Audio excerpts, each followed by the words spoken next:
Ya, kembali bersama kami, Jenderal Andika Perkasa dilantik menjadi Panglima TNI, namun masa jabatan Andika Perkasa sebagai Panglima hanya berlangsung 1 tahun, sebab Andika Perkasa segera memasuki masa pensiun. Wakil Ketua Komisi 1 DPR Abdul Haris mengatakan bila pemerintah ataupun Andika Perkasa secara pribadi berkehendak, bisa saja masa pensiun perwira tinggi militer diperpanjang dari usia maksimal saat ini yakni 58 tahun. Jika benar akan ada revisi usia dinas khususnya jabatan Panglima TNI, maka bisa saja Andika Perkasa akan pensiun di usia 60 tahun atau diperpanjang 2 tahun dari aturan Undang-Undang Nomor 34 Tahun 2004 tentang Tentara Nasional Indonesia. Anggota Komisi 1 DPR RI lainnya, Dave Akbar Shah, menilai hal itu bisa saja berkaca pada militer di Amerika Serikat yang usia pensiun para perwira tinggi di negeri Paman Sam itu mencapai lebih dari 60 tahun. Sebagai informasi, saat ini masa dinas perwira tinggi TNI dibatasi hanya sampai usia 58 tahun sesuai Undang-Undang Nomor 34 Tahun 2004 tentang Tentara Nasional Indonesia. Karenanya Marsikal TNI Hadi Cahyanto yang telah genap berusia 58 tahun sudah harus menyudahi karirnya sebagai Panglima TNI. Begitupun Andika Perkasa, pria kelahiran 1964 ini juga akan menginjak usia 57 pada 21 Desember mendatang. Dan artinya Andika hanya memiliki masa jabatan sebagai Panglima TNI tidak lebih dari 13 bulan.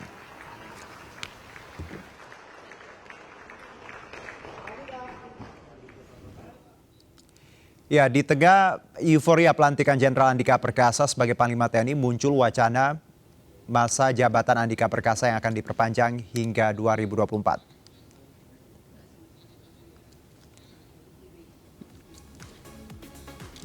Ya, ditemui di Kompleks Parlemen Senayan, menurut Wakil Ketua DPR RI Sufmi Dasko, perpanjangan masa jabatan tersebut dapat dilakukan, tetapi harus melalui kajian dan mekanisme yang ada di DPR.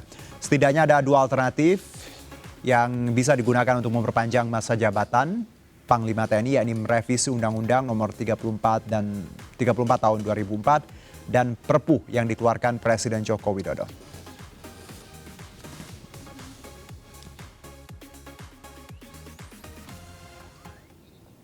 Ya, wacana perpanjangan masa jabatan perwira tinggi TNI naik ke permukaan. Hal ini tak terlepas dari masa dinas Panglima TNI Jenderal Andika Perkasa yang berlangsung hanya setahun saja. Namun perpanjangan semacam ini bukan kali pertama terjadi. Di 2002, Jenderal Endriartono Sutarto diperpanjang masa dinasnya hingga 30 April 2007 karena dianggap masih dibutuhkan dalam dinas keprajuritan TNI. Perpanjangan diberikan setelah Presiden dan DPR telah menyetujui pengangkatan Endriartono sebagai Panglima TNI. Perpanjangan ini tertuang dalam surat keputusan Panglima TNI nomor 199/2002 tentang penahanan dalam Dinas Keprajuritan Perwira Tinggi yang menduduki jabatan tertentu di lingkungan TNI. Setelah menjabat sejak 2002 di era kepemimpinan Presiden Megawati Soekarno Putri, Endriartono baru pensiun di 2006 di bawah Presiden Susilo Bambang Yudhoyono. Di era SBY, masa pensiun Endriartono diperpanjang lagi hingga usia 59 tahun.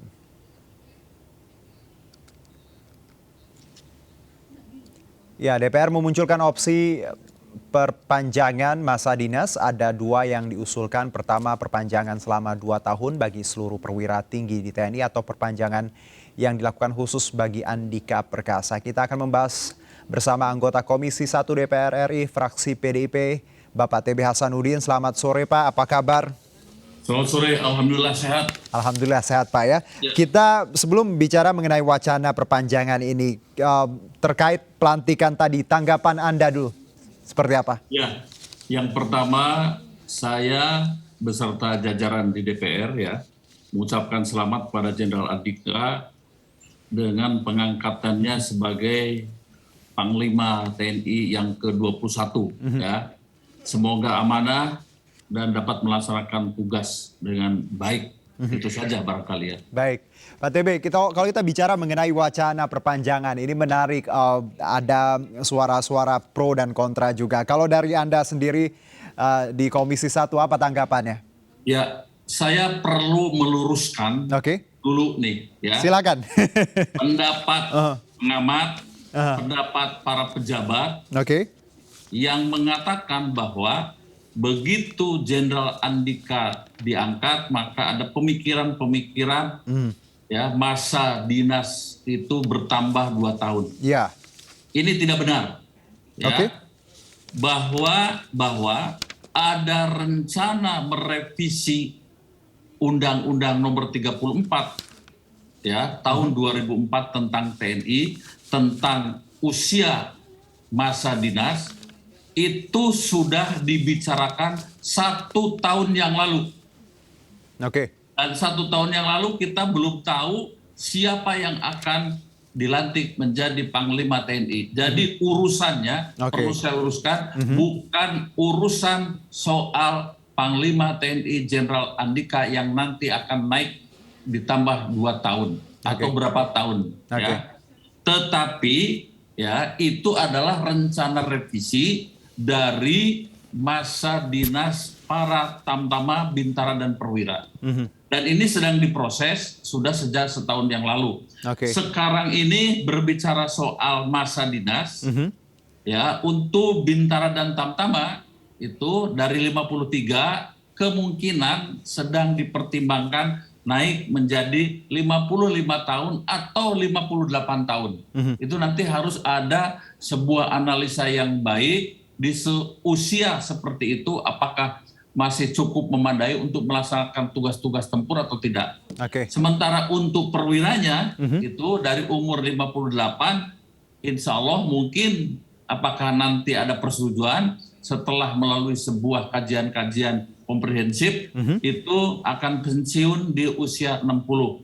Dan ini sepadan dengan ya masa usia PNS atau ASN. Nah, dan proses ini sudah beberapa saat, sudah lama ini, sekarang sedang dibahas di Menpan RB. Nah ini perlu saya luruskan. Jadi tadi ada pendapat ini tidak ya. Ini secara kebetulan Panglima TNI Jenderal Andika ini tahun depan akan pensiun. Menarik. Gitu, ya. Jadi konfirmasi tadi bahwa ada wacana ini 1 tahun yang lalu sebenarnya Pak. Ya sudah 1 tahun yang bukan lalu. ada berbarengan dengan Andika Perkasa. Jadi tidak ada hubungannya sebelumnya.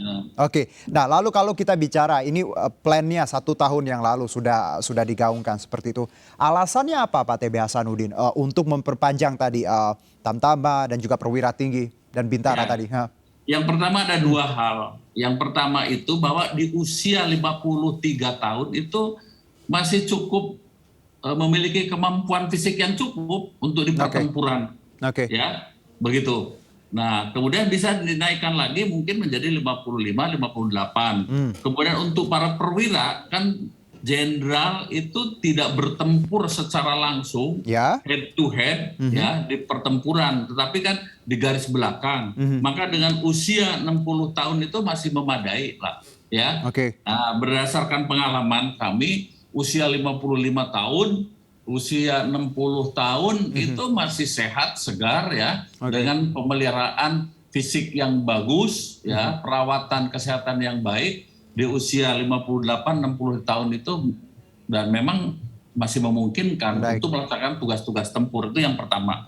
Yang kedua, supaya ada kesepadanan dengan pensiun eselonisasi dari PNS yang notabene dia juga kan adalah ASN yang sama setingkat dengan juga PNS dan Polri, TNI dan Polri. Itu yang menjadi katakanlah pertimbangan saat itu demi apa untuk keadilan. Ya, itu yang ingin saya sampaikan. Baik, berarti dengan kata lain revisi ini tadi tujuannya seperti itu dan berarti bukan nantinya akan sifatnya nanti ada revisi undang-undang ini bukan perpu ataupun hal lain ya Pak TB ya. Jadi ini memakan waktu lama dong Pak TB, tidak mungkin singkat karena 1 tahun yang lalu perjalanannya seperti apa? Ya, 1 tahun sudah berjalan. Sekarang sudah di Menpan RB, kemudian tentu nanti akan dibahas. Kalau pemerintah itu ya menginisiasinya ini nanti menjadi semacam revisi undang-undang atas inisiatif pemerintah yang kemudian dimasukkan dalam prolegnas ya. Nah, kalau surat masuknya ke DPR untuk masuk ke prolegnas malah sudah. Nah, tetapi bahan-bahannya untuk revisi Undang-Undang Nomor 34 itu bukan hanya soal umur, ada masalah-masalah lain, misalnya mengenai operasi militer selain perang, itu seperti apa, Oke. perbantuan kepada polisi seperti apa, dan salah satu diantaranya sekian belas item itu adalah perubahan masa dinas, baik untuk Tamtama, Bintara maupun untuk perwira, khususnya perwira tinggi. Jadi bukan karena Jenderal Andika. Ya, begitu, Oke. ini perlu saya luruskan Jadi ya. kalau Untuk ya bukan karena tadi istilahnya kewenangan penguasa atau terkait iya, betul. tahun pemilu, bukan ya, Pak ya? Bukan ya. Aha. Saya kadang-kadang bingung juga Oke. tuh.